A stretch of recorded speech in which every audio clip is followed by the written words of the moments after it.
Hindi lamang sa Davao City dinaos ang selebrasyon para sa ika-81 na kaarawan ni dating Pangulong Rodrigo Duterte.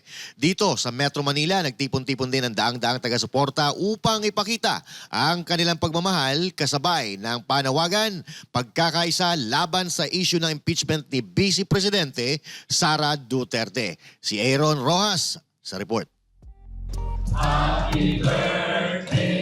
Dito sa Metro Manila, hindi nagpahuli ang mga taga-suporta ni dating Pangulong Rodrigo Duterte sa pagdiriwang ng kanyang ika-81 kaarawan.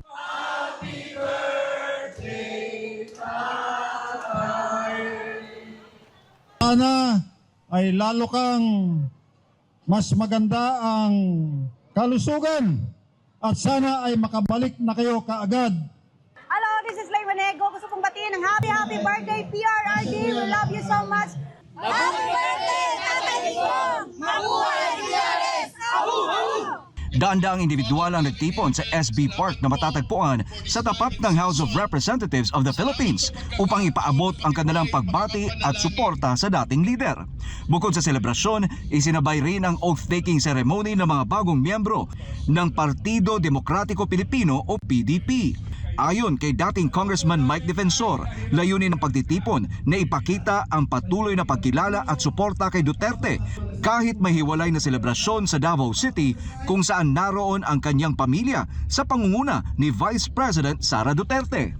Alam namin na may selebrasyon sa Davao, nandun ang pamilya ni Pangulong Duterte sa pangunguna ni Vice President Sara Duterte, pero minabuti namin na dito sa Manila mapakita rin ang pagkilala at pagmamahal kay Pangulong Duterte.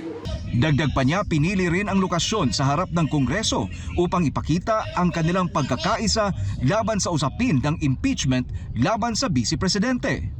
At syempre, nandito kami sa harap ng Kongreso, ginawa namin talaga dito para ipakita din namin yung aming pagkakaisa laban sa ginagawang impeachment ng kay Vice President Sara Duterte.